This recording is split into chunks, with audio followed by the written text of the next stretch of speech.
Authorities recover the body of a child who was swept away in Shoal Creek. People around the 4 states and the nation take time to honor veterans on this Memorial Day, and we check out a high-tech system for combating drunk driving.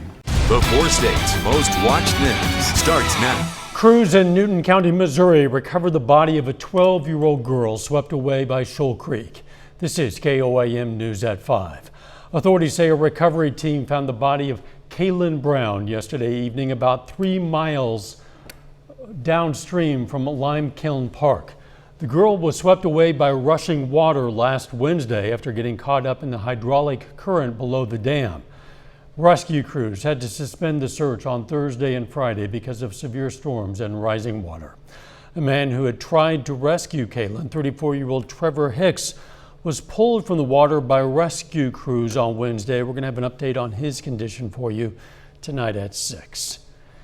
Nick Kelly joins us now with a first look at the weather. We do not need any more rain just yet, Nick. And unfortunately, it's the last thing we need, and that's what we're getting as we get into this Memorial Day evening. Dow, plenty of cloud cover, that's for sure, but the roads are wet once again from 7th and Rangeline as another batch of rains is starting to roll on in.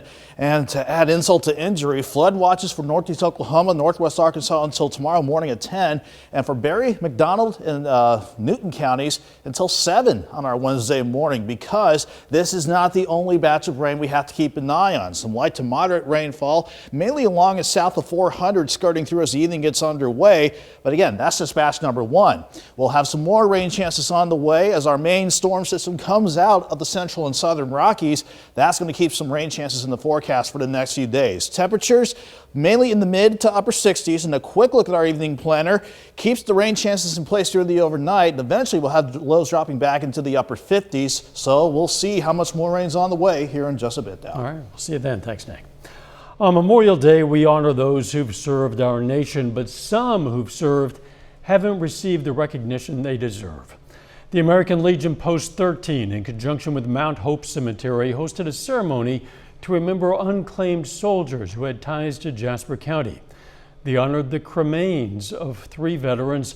Officials with Post 13 say they're glad to be able to give them a final resting place and say this is an issue all over the country. It's really a sad thing that there are hundreds of thousands of veterans that are on shelves in mortuaries throughout this country that haven't been claimed by families or loved ones. It's a sad state. After today's ceremony, these 3 fallen men received their full military honors and a spot to rest. We're going to have more on this ceremony tonight at 6. Pittsburgh State University Veterans Memorial offers a recorded Memorial Day program available for viewing on the university's YouTube and Vimeo channels. Featured keynote speaker is retired Colonel Donald Woolfolk, a native of Pratt, Kansas, who is now in his 13th year as the Deputy Director of Intelligence, Navy Special Warfare Command. The ceremony goes into the history of Memorial Day after the Civil War. The GAR Cemetery in Miami, Oklahoma hosted its annual Memorial Day ceremony for the public and welcomed local veterans organizations with their participation. The cemetery office manager says the number of veterans participating grows every year. Because of the pandemic, the public was encouraged to bring lawn chairs to allow for social distancing. As the nation observes Memorial Day in remembrance of the fallen, President Biden is calling on all Americans to honor their sacrifice. Natalie Brand reports from the White House. After laying a wreath at the tomb of the unknown soldier, President Biden used his Memorial Day remarks to issue a call to preserve democracy. What we do now, how we honor the memory of the fallen, will determine whether or not democracy will long endure. The president also invoked the memory of his late son, Beau Biden, an Iraq War veteran who died from brain cancer 6 years ago yesterday. I always feel Beau close to me on Memorial Day. I know exactly where I need to be, right here, honoring our fallen heroes. Others joined in remembering the fallen at ceremonies around the nation's capital, at the World War II Memorial and the Vietnam Memorial. This Memorial Day marks a return to some in-person ceremonies around the country after the pandemic caused many events to be scaled back last year. In New York, veterans returned to the USS Intrepid to honor fallen crew members, including those who died from COVID-19. We've had about 150 members, former crew members, pass away this year. Some veterans made the journey to Washington to observe the day. So many think that, well, let's have a big barbecue, let's get together as a family. It's just a day off from work. But today is the day to say thanks. And a reminder that every day is Memorial Day for the families of the fallen. Natalie Brand, CBS News, Washington. Ceremonies honoring fallen U.S. service members date back to the Civil War era, but Memorial Day became an official federal holiday just 50 years ago. A restrictive voting bill in Texas that was on the verge of Republican Governor Greg Abbott's desk failed to pass last night after Democrats walked out of the House chamber before a midnight deadline. Abbott swiftly said he would call a special session to try passing a voting bill again, but did not say when. Republicans say the legislation is necessary to protect the integrity of the voting system. Democrats point out there were no major instances of widespread fraud reported in Texas in the last election and argued changes are intended to make it harder for minority communities to vote. China's ruling Communist Party says it will ease birth limits to allow all couples to have 3 children instead of 2 in hopes of slowing the rapid aging of its population, which is adding to strains on the economy and society. The ruling party has enforced birth limits since 1980 to restrain population growth, but worries the number of working-age people is falling too fast. Restrictions that limited most couples to 1 child were eased in 2015 to allow 2, but the number of births fell, suggesting changes in the rules on their own have had little impact on the trend. A little bit later, new CDC guidelines concerning masks and summer camp. But first, a program offering support for injured veterans and their caregivers. That's next in Health Watch. Isolation and depression are common problems during the pandemic, especially for injured service members, veterans, and their caregivers. Deborah Alfarone tells us about an American Red Cross program. Melissa Allen's husband Patrick served 2 tours in Iraq. After the first, she noticed something was different. After the second tour, she says everything changed. Now she's her husband's primary caregiver. The nightmares, the night terrors, the paranoia, the anxiety, the depression, the traumatic brain injury, the memory, I realized I have got to step up into this role and understand what it means that I need to do. She joined the American Red Cross Military and Veteran Caregiver Network and found resources and support she didn't know was available. Providing mentors for caregivers who are new to the journey and peer support groups for those to share the journey. And really providing that safe space for caregivers to talk about the challenges and the successes of caregiving. Director Melissa Como says during the pandemic, these families have experienced increasing isolation. The network has now doubled in size. We went from running 3 peer support groups a week to running sometimes 7. We have caregiver text-only chats to get peer support. With a text-only format, you can sit right next to your care recipient. I honestly would have been lost in the pandemic because they were able to connect me with a peer, connect me to resources to help navigate a situation that nobody has been in before. Melissa encourages other caregivers to reach out for help. This is a way that you don't have to go at it alone. She says the program makes her feel like somebody is always by her side. Deborah Alfarone, CBS News, Washington, D.C. The network also offers virtual tools for self-care to encourage caregivers to take care of themselves. Teens who can't find flavored vaping products because of recent sales bans are increasingly turning to tobacco. A Yale University study reveals high school students in San Francisco were twice as likely to use conventional cigarettes after the city outlawed selling flavored vaping products in 2018. And people with depression are at a greater risk for kidney problems later in life. Chinese researchers looked at 4,800 people with healthy kidneys and found those who showed signs of depression were more likely to experience rapid kidney function decline compared to others with only occasional depression symptoms. That is a look at today's health news. A little bit later, new technology that's aimed at combating drunk driving. As the flood watches are coming back into play, as the rain chances follow suit, we'll break that down in the full forecast up next. Home Store.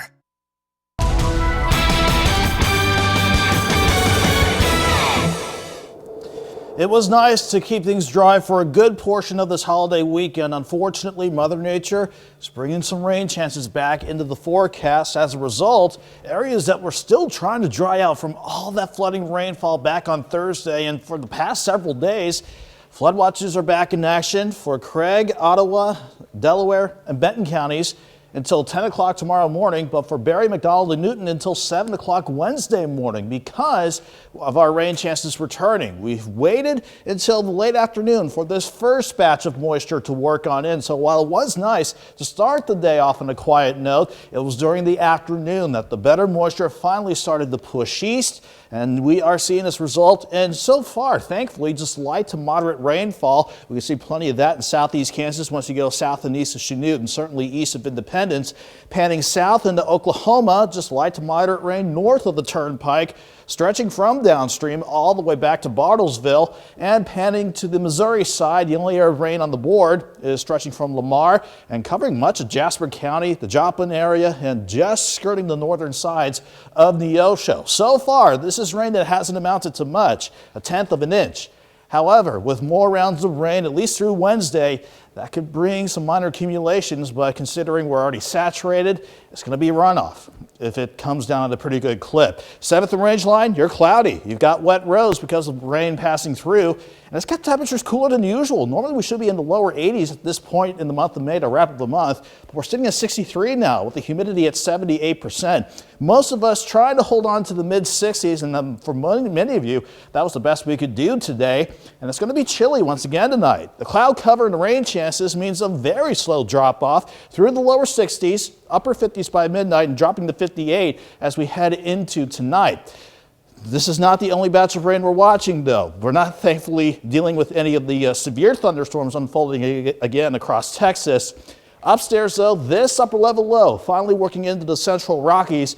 That's what's going to keep our rain chances around as we go through this evening and for the next few days at the very least. And as the rain continues to develop on top of us as it tries to pass on through, moderate to heavy pockets of rain can't be ruled out and maybe a rumble of thunder. Otherwise, we're not expecting any strong or severe weather, even with some scattered storms still possible as we go into Tuesday afternoon. But temperatures, they're going to struggle tomorrow. 58 in the morning, 64 by noon.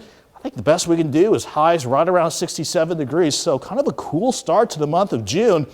Fast forward to Tuesday night, Wednesday morning, rain chances try to hold on before we start to improve things as that system moves on by the time we roll into Wednesday afternoon. In the short term, though, with this wave, would not be surprised that for mainly our southeastern counties, half an inch on the low end to as much as 2 inches. And again, if we can't spread those rain chances out, that could be runoff.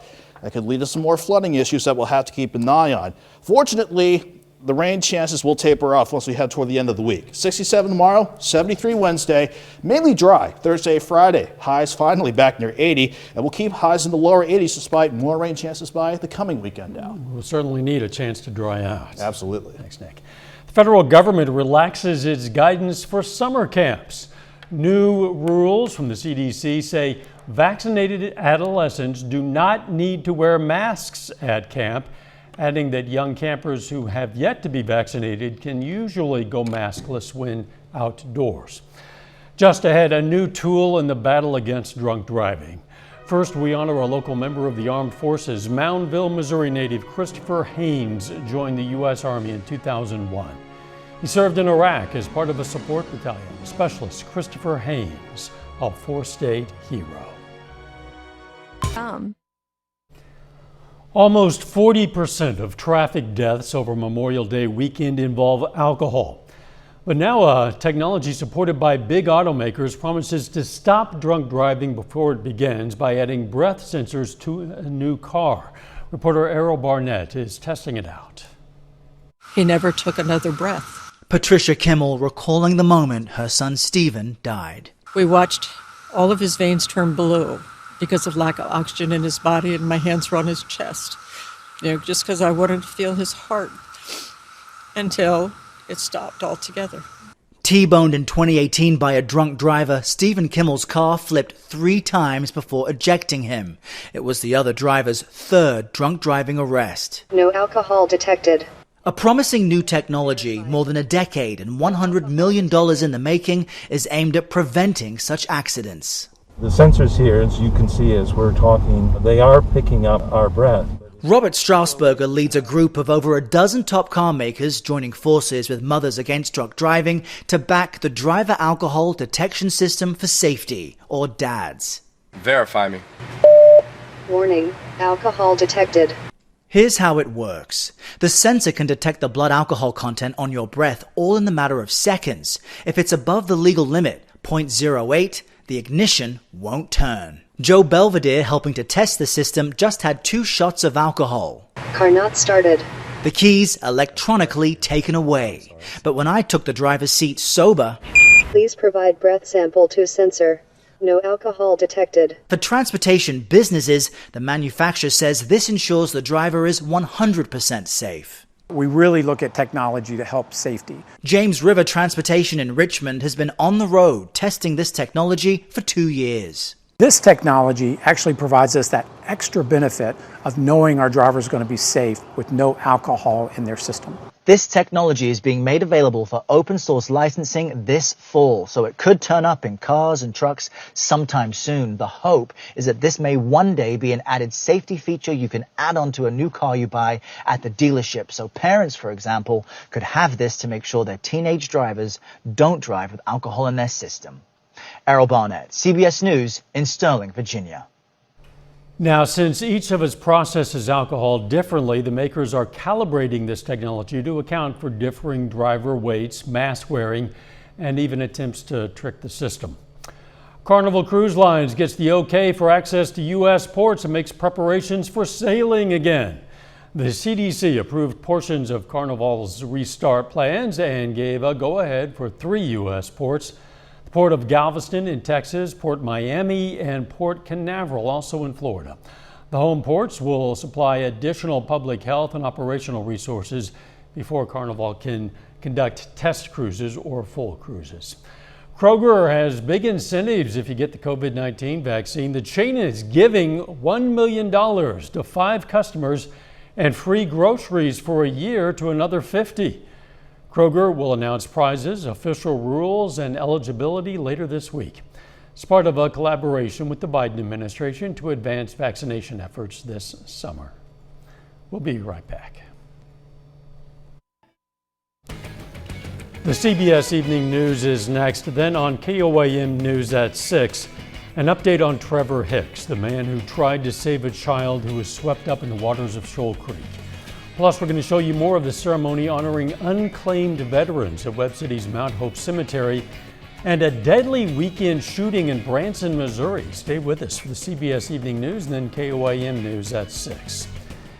This week marks the 100th anniversary of the Tulsa Race Massacre. It's one of the deadliest riots in American history, one that claimed dozens of lives and financially ruined a thriving African-American business center once known as the Black Wall Street. Tonight, Gayle King will host a CBS News special, Tulsa 1921, an American Tragedy. The primetime special airs at 9 p.m. right here on KOAM. Checking back with Nick Kelly. As we said, we don't need any more rain. Unfortunately, it looks like we're going to get it anyway, Nick. Yeah, for this evening, tomorrow, and Wednesday, that's going to be our best shot for accumulating rainfall that could lead to some additional flooding for some of our southern counties. As far as temperatures go, we'll only make it to 67 tomorrow, 73 Wednesday. Fortunately, with more dry time Thursday and Friday, we'll finally get temperatures back near normal with highs back near 80 now. Thanks, Nick, and thank you for joining us. The CBS Evening News is next, and of course, we're going to be right back here for KOAM News at 6. See you then. In the meantime, let's take care of ourselves and each other.